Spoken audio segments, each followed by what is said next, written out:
I am so excited to be hanging out with you today. I mean, even from the first moment I met you, I was like, how long can I stay at the market stand and try everything on? Because I did A not want to long go. time. I know, A poor long time. Michael. Yes. He was a good sport. I know he was. And he's Yeah. like, yeah, he comes along with me, but I am so glad that we got to meet. It was Same. very random that day Mm-hmm. at Edmonds. Yeah, I've never done that show before. It was just a Really? one-time thing. I've walked it before. Yeah. I have friends who do it. But I kind of stopped doing outdoor things. Mm-hmm. There's always like wind or there could be rain or who knows, it's a little unpredictable. So Yeah. I've been trying less to do outdoor shows, but it was perfect weather. It was so amazing. I met you, which was great. And I do have to say that the thing that attracted me to your jewelry is how unique it is because there Mhm. are a lot of local jewelers, not just in Seattle, but in different areas when you go, that they have somewhat of a similar technique. So Yeah. it's really hard to, find the difference between them. Obviously, every person behind it, creates beautiful things. But when you find something as somebody that really Mhm. appreciates fashion and jewelry and art, yeah, I could not take my eyes off your jewelry. So It's very unusual. it is. Can Yeah. you please share because people probably don't know your story. How did you get started in this? Yeah, so I actually moved to Istanbul when I was 19, and I've always loved making things by hand. Always, my whole life. And I met a woman there, became friends, and she introduced me to her mom. One day I went over and she was like, I'm going to teach you how to crochet lace.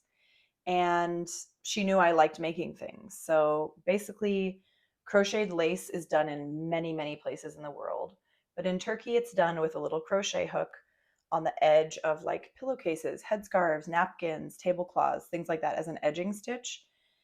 And my friend's mom taught me to do that for maybe 2 hours that day, and I was obsessed. I've never taken another class. I don't do a traditional technique. It's just using that original kind of teaching with the micro crochet. It's a 0.55 millimeter crochet hook, so very tiny with thread. Um, and I've been crocheting now for like almost 13 years.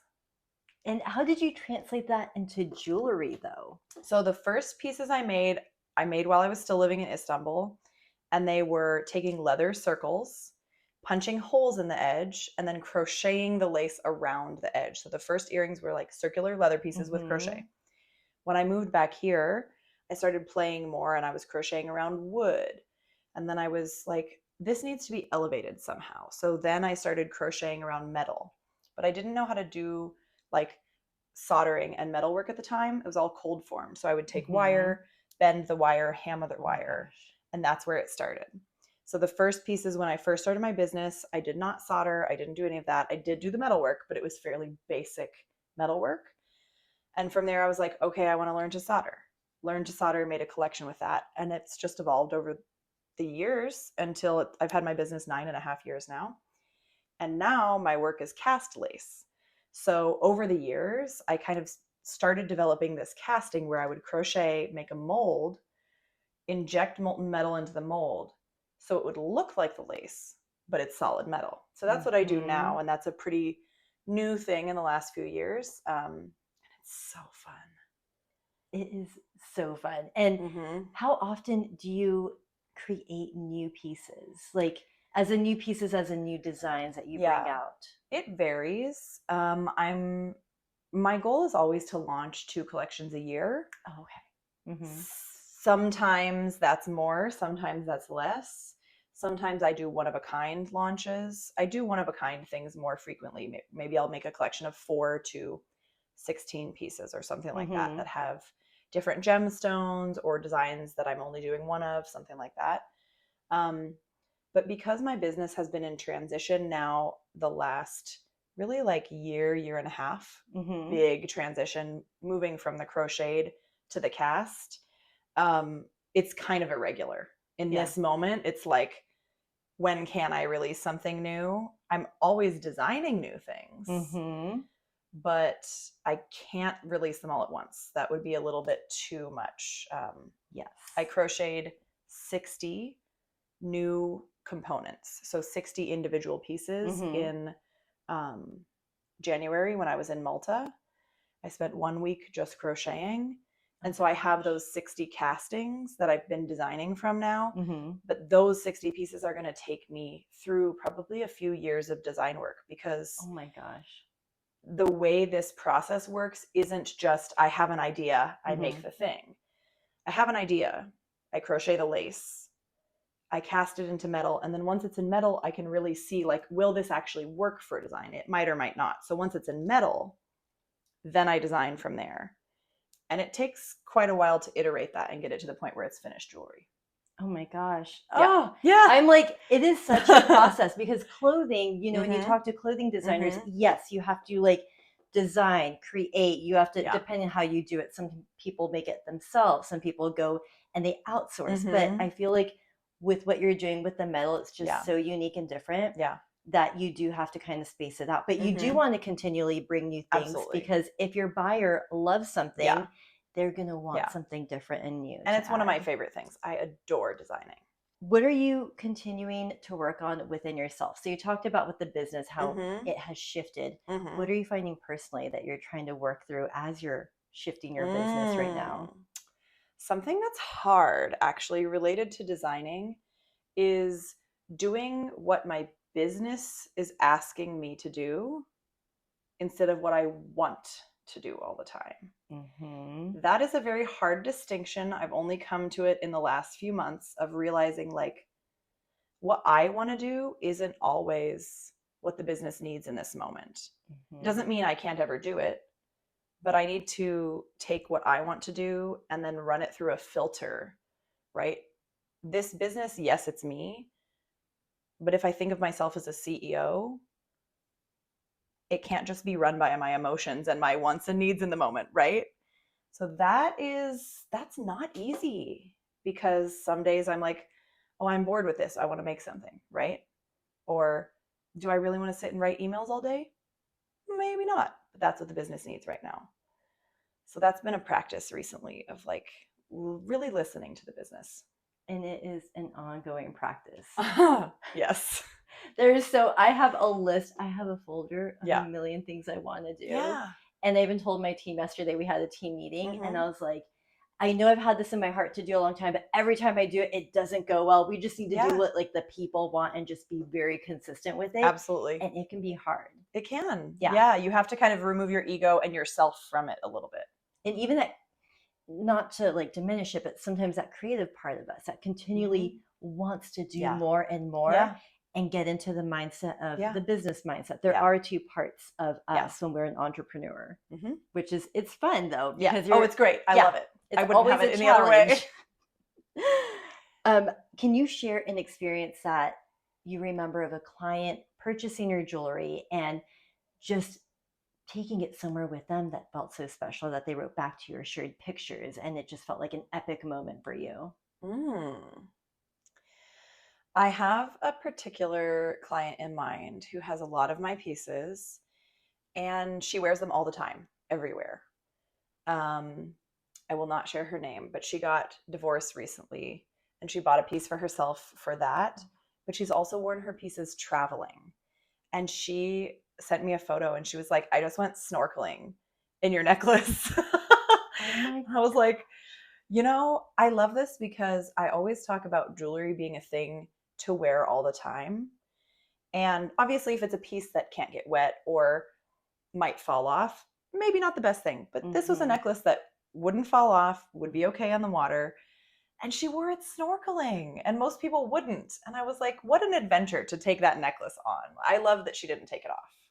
I have not heard of people do that very often. So even for me, I'm like, I wish I could see a picture of that. Right? So That's cool. Special. Yeah. And even because I work with so many men and women both, more women than men, that are going through transitions in their life. And there's something about clothing, there's something about jewelry that really helps you step into this different place. And especially with jewelry, even for myself, there are many moments in my life where something happened and I'm like, this piece to me is something I know I'm going to invest in and keep. And every time I wear it, I'm going to remember this moment. Absolutely. Yeah. Having that physical reminder of something, whether it's like a big moment, an intention, right? Something you want to call in for yourself. jewelry is a physical thing. It's tactile. We play with it. It's on our skin all day, right? And when you buy really high quality jewelry, it's an heirloom. So it will last for your whole life and longer and can be passed down. And that's like such an amazing thing. It has a good energy behind it. And with your jewelry brand in particular, it is so fascinating how you're really open about it being very sexy and powerful. So can you share more about what that means and how your jewelry really sets people up to feel that way? Yeah. When I rebranded recently, I decided on find jewelry for every kind of sexy as a tagline. Yes. And what that means to me is, one, that my jewelry is for everybody. I want men, women, non-binary people, queer people. I want everybody to be able to wear my jewelry if you identify with it. I've been asked like, oh, do you make men's jewelry? I'm like, well, it's men's jewelry if you like it and want to wear it. Now I do have pieces that are a lot more gender neutral, more masculine. But I want people, when they put jewelry on, to realize like how sexy they are. And I think sometimes we don't think to describe ourselves that way all the time. But like literally every person is sexy in their own way when they show up to the world embodying themselves and with power. That there's nothing sexier than that, right? And so I want jewelry to help people show up that way in the world.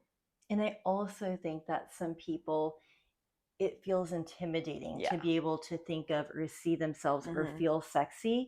So finding pieces that take you to that place to explore that part of yourself. I like that you put it that way, that we are all that. Absolutely. But finding what that is for you is so important. And what's important is that it's not a cultural version of sexy. It's not a like, oh, you're sexy because you fit into this mold. It's more of like from the inside out. Like, you're sexy because you feel yourself this way. You're sexy because you're showing up in a way that's true to yourself.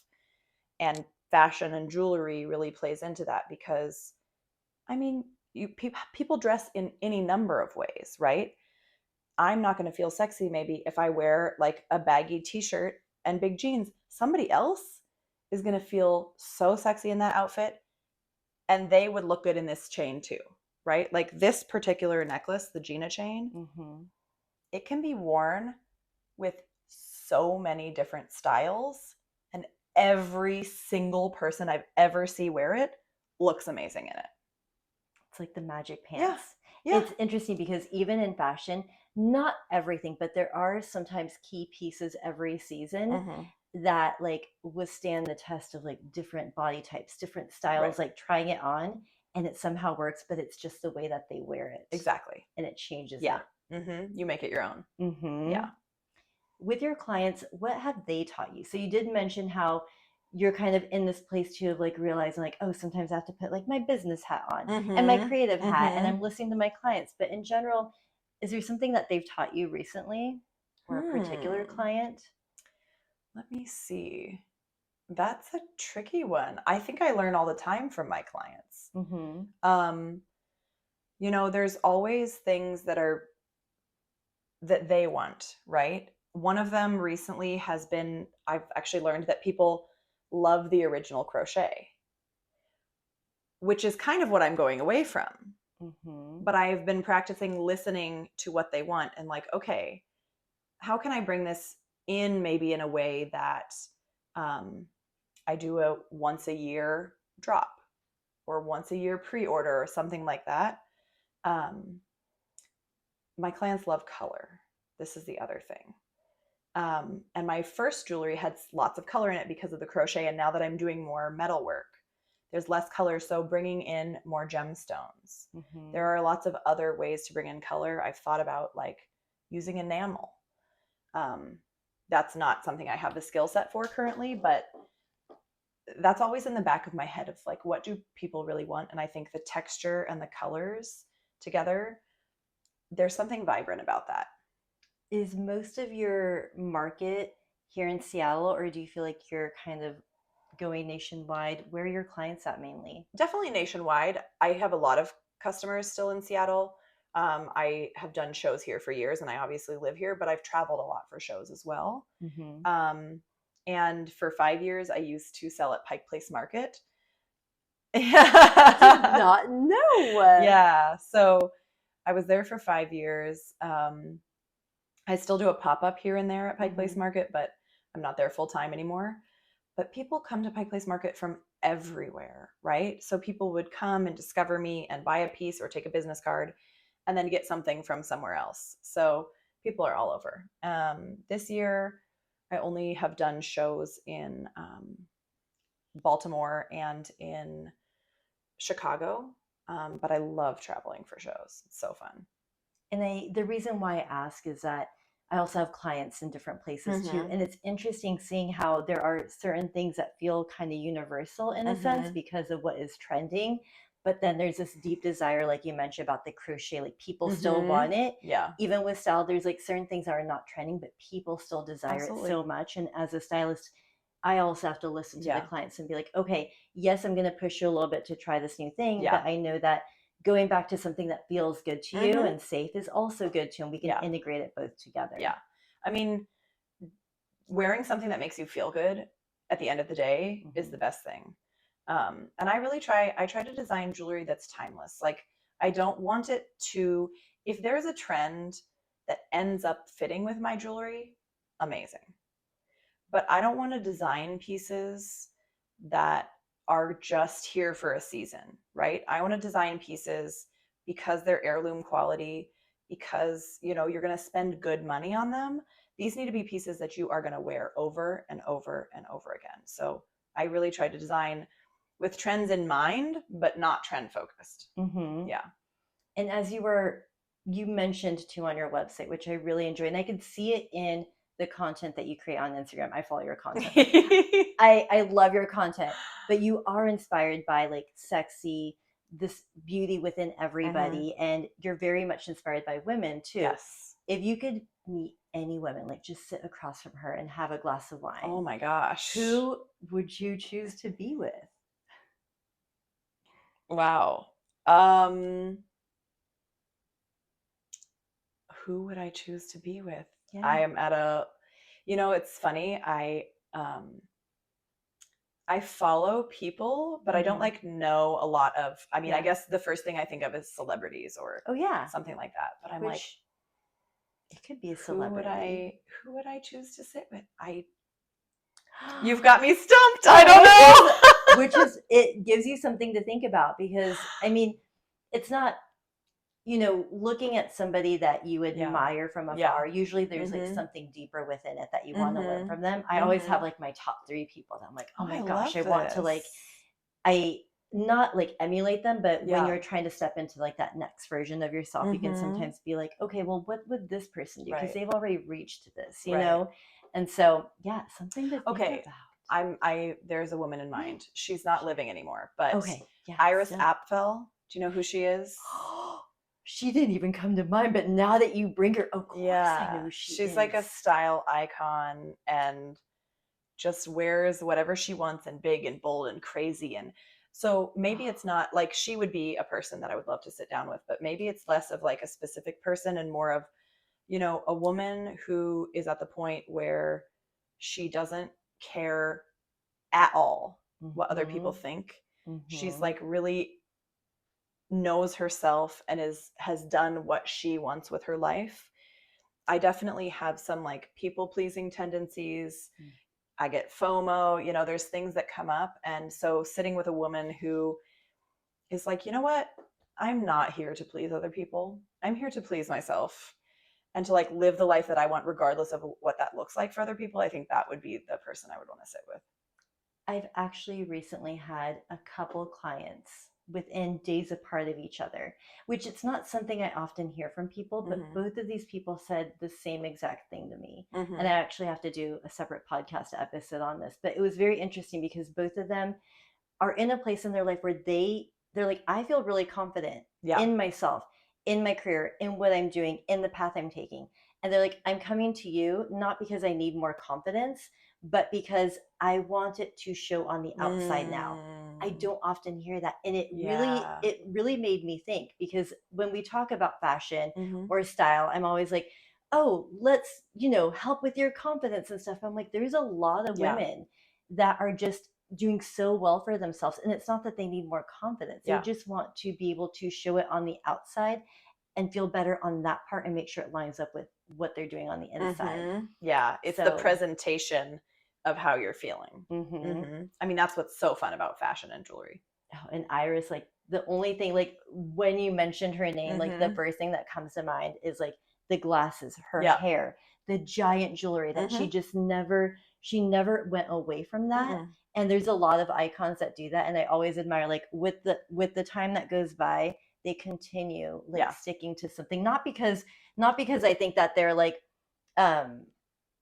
bored of like trying new things and they don't want to explore. That's just who they are. Yeah, and they just feel really good, but they continue collecting things that it's my favorite. I know.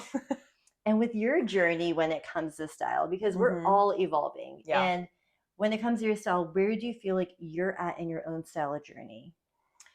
I am at a place where my style is established in that I know what I like, but sometimes I don't know the thing until I see it, if that makes sense. So I can see a piece of clothing or jewelry and be like, oh, that's for me. But I may not have thought of it first. I don't always go searching like, oh, I want a green shirt or whatever. I'll be out and about through the world and I'll see something. Oftentimes it has a story, right? I either really love the brand or I am traveling and that piece, like, I get it because, like, we were talking about a shirt that I have from Barcelona, right? I think of Barcelona every time I wear it. I love that. I love color. I love pattern. I love textures. I love comfort, right? So I wear a lot of like stretchy things, but stretchy things that aren't just like sweatpants and a t-shirt. I actually own so many pairs of sweatpants, but they're like floral orange or floral green or like suede lilac, or they've got some pattern or color. And I think I'm at the point where I'd like to elevate even more and find pieces that feel dressier sometimes, but I love my style, and I sometimes I'm asked about it.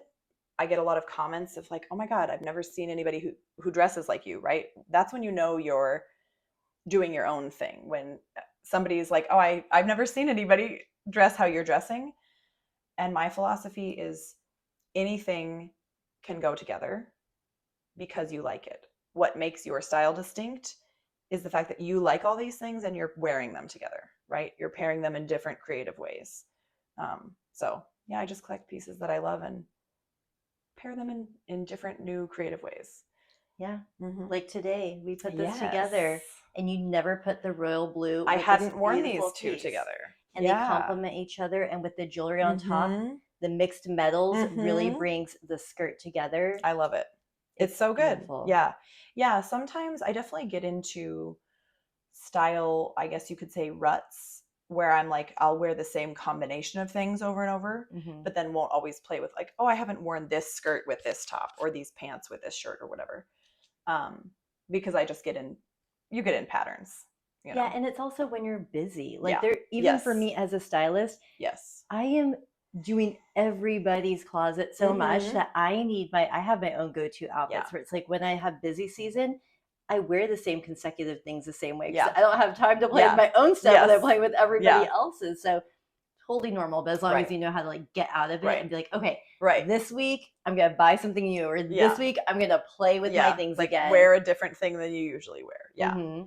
Luckily, even if I get in a style rut, I'm not bored because I like all of my clothing. Which is wonderful. But it's fun to play with new combinations.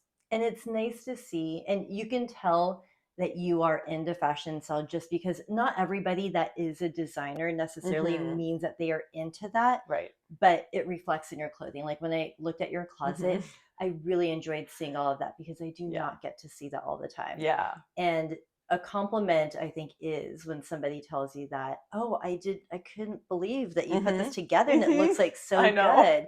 I think it gives other people Yeah. permission that they don't have to look like everybody else. Right. Because you're seeing on Instagram, I feel like a lot of people see the same things and the same Amazon like hauls and stuff. And it's like, I think people are getting to a point again where they don't want to look like everybody else because they're trying it and they're like, this doesn't feel like me. So how do I find what is me? Exactly. And maybe to not take it so seriously sometimes, right? It's all play. Putting on your jewelry, putting on your clothing, you're just playing. If you put it on and you're like, okay, maybe don't wear it, right? You can try something else next time. But it can be really fun. Oh, so fun. Okay, well, we have to wrap this up. I have one last question, which I like to ask every guest. It's a little bit deeper, but Love it. because my clients come to me in moments of transition, and as women, even men, we go through so many transitions in our life. What is a piece of advice that you have for people that are trying to create some kind of change in their life and they, you go back to your old ways, but you're like, oh, but I want this new thing and I'm going back. What advice do you have for somebody to continue moving forward and something that they're doing? Something that's helpful for me is just remembering that 1% in the direction you want to go is enough. So like when we make changes, sometimes we want it all to happen at once, but that's not necessarily sustainable. One step, 1% every day in that direction. And then also to let yourself dream, really dream about where you want to go, and then be open to how you get there. No one has ever said that. Yeah. And that is such an important piece. Dreaming big will blow your world open. If you let yourself dream really big and then you're just open to how that can happen, you're never going to get what you want if you don't let yourself dream it first, right? And so the big dreams, you never know. You just never know what will happen. Thank you so much for spending time with me. And where can everybody find you? So my website, TwylaDill.com. That's TWYLA, Dill like the pickle.com. My Instagram is Twyla Dill Design, TikTok, Twyla Dill. Everything's on there. I post lots on Instagram. Sign up for my VIP list if you're on the website. I send great emails. I've got all the upcoming news, sales when I have them, all of that fun stuff. I am on the list because I'm like, I want to know all the things that are happening. And if you are watching on YouTube, obviously, if you want to see more of this, definitely go check her out. And if you're interested in jewelry at all or making just new investments in your clothing and what you're buying, check out the website. You've got to see all the stuff, all the colors and pieces that she has. You have everything from earrings to necklaces, bracelets. What else? Nose rings. Nose rings too. Rings. Yes, all of it. And in silver and gold. And silver and gold. And gemstones. Thank you so much. Thank you. This is so fun.